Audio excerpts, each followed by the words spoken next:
This is not something Mickey Mike ever imagined himself doing for a living. I don't think there is any hope for us here. Everything is to themselves. He's an illegal refiner in the Niger Delta, one of the most oil-rich regions in the world. He works at night, risking arrest and accidents to refine crude. The result makes it into products that millions of Nigerians and billions of us around the world use every day: gasoline, diesel, kerosene. Illegal refiners like Mickey Mike know better than most of us that oil is bad for the environment.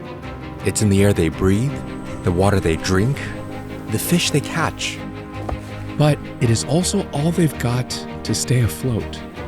They're a powerful example of our complicated relationship with oil. We've built entire economies, industries, and livelihoods around this dirty substance. So what would it take to wean ourselves off of it?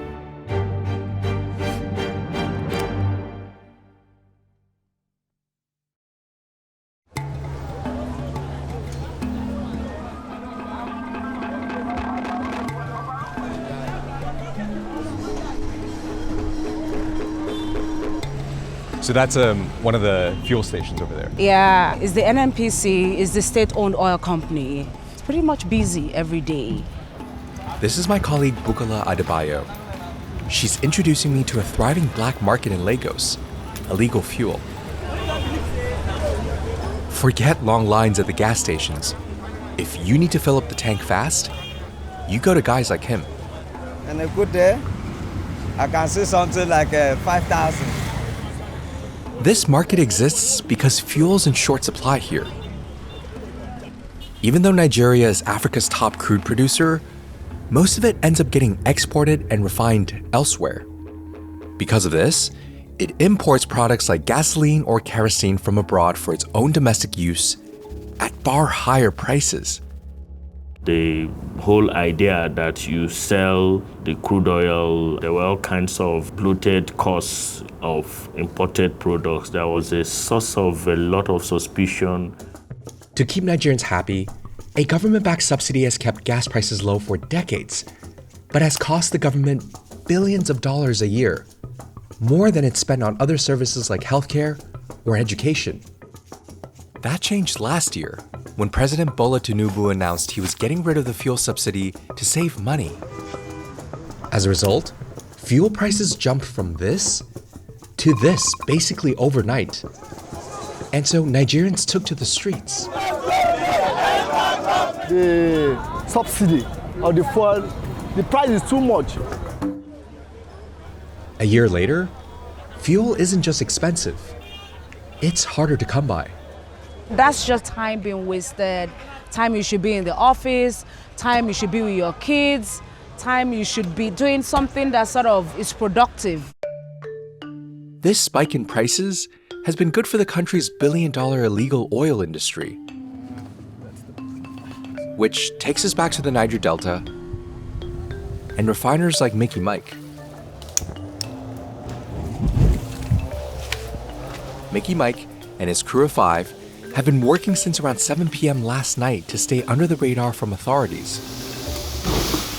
They asked us to use pseudonyms to hide their identities. We've been friends from our very tender age. Our parents too are friends, they're very close. So what you will see around 1 hour or so, you see fuel start rushing through this pipe. They buy crude from people who break into pipelines and siphon off oil.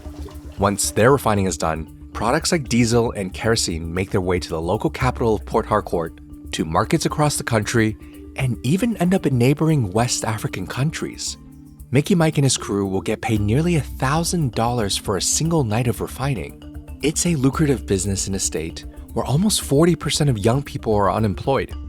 I'm a student, but this whole going to school is not really my intention right now. My mom is the only support I have, and it's really hard for her to support me and to keep me going. His mom has been a fisherwoman her whole life. But oil spills in the area have poisoned the rivers she used to fish. The third one has finished, so we want to tie it here. So now, she deals in oil like her son. my son will not be in this way that I'm struggling. He will not come and be a fisherman. That is why I struggle to train him. But I don't know, this period is the hardship is worrying us. She travels the region selling her son's fuel to communities in the Delta. It powers off-grid villages desperate for light. Even local authorities and oil companies need it to run their daily operations. Demand isn't the problem for Mickey Mike and his crew. It's the authorities.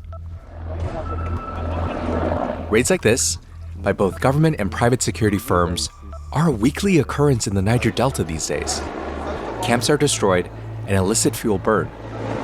The country has been trying to crack down on illegal refining for decades, which costs them billions of dollars in revenue. Mickey Mike and his crew are lucky if they can even refine twice a month.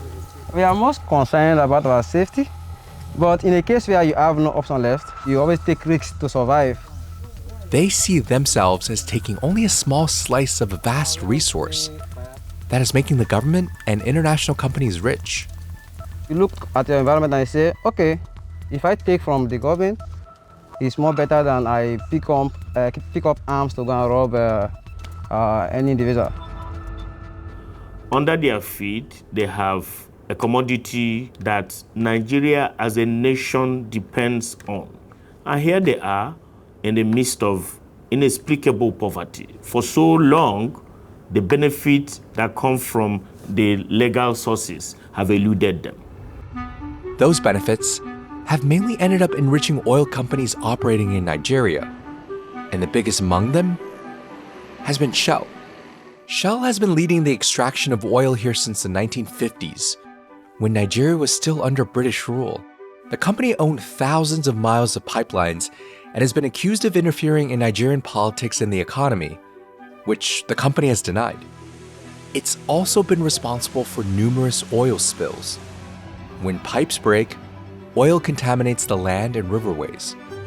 Traditional livelihoods like fishing and farming are no longer viable, and the economy becomes more dependent on oil. Ogoni Land used to be one of the most beautiful places in the Niger Delta, but now with the level of pollution, it's astonishing. In the early 90s, a protest movement against big oil took off in the Niger Delta's Ogoni Land, led by an activist named Ken Saro-Wiwa. Saro-Wiwa campaigned for more accountability on Shell's impact on the local environment and spoke out against the inequality of oil in the Niger Delta. In what many saw as retribution for his activism, Saro-Wiwa and 8 other activists were arrested and accused of murdering several local leaders. They were found guilty and executed. Because of Saro-Wiwa's campaign, Shell left Ogoni Land in 1993. Now, the majority of international oil companies, including Shell, are selling off their oil operations on land. They say they're losing profits to oil theft and will instead focus on deep-sea extraction. Every November, people gather in Port Harcourt on the day of Saro-Wiwa's death to remember his legacy. Ken mean a whole lot to me. It's a role model and someone they can emulate. They killed the messenger, but they couldn't kill the message. Even if their drilling has stopped in Ogoni Land, Shell's pipelines are still a liability. You can come and perceive the odor. Even when I open it now, you see. I hope you perceive the odor. Yeah. There is oil on it. I hope you see that there is oil on it. If you see the faces, look at it here.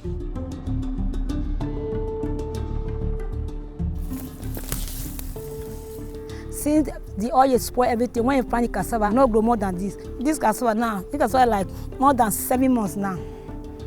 We are planting cassava, you remember like this. These people they do co-fire, we are not benefiting anything from them.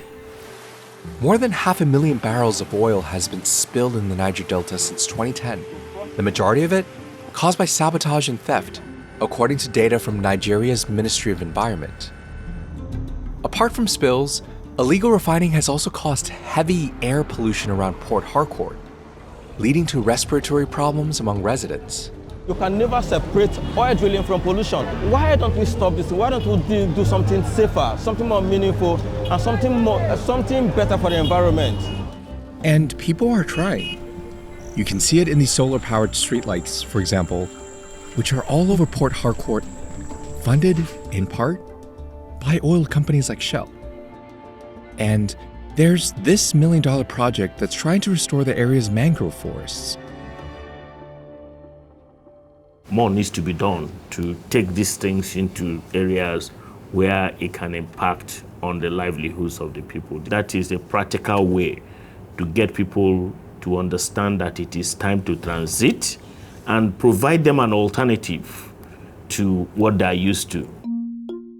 But in a country where most revenue comes from oil, Nigeria is also doubling down on the business. This refinery, which opened last year and was founded by Africa's richest man, is expected to eventually refine enough oil to meet all of Nigeria's needs. For someone who is sitting in a cozy air-conditioned room in Abuja, oil is about revenue. For someone in the Niger Delta, oil is about livelihood. Economists sometimes use the term resource curse when describing Nigeria's relationship with oil.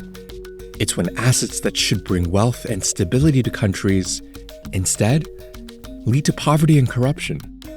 Some countries buck the trend, like Norway, which has been able to create a national savings plan for its citizens with proceeds from oil and gas.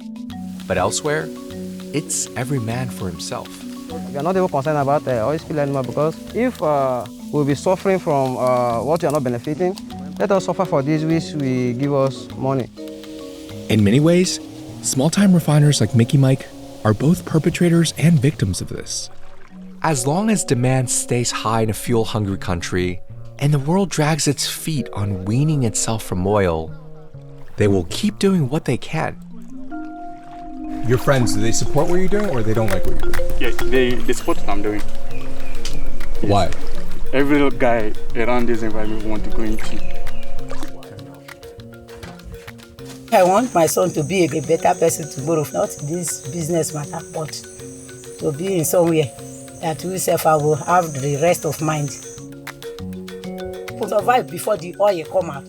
Now, if the oil kukuma stops, if anyhow, God go open one way for all the other for us to survive.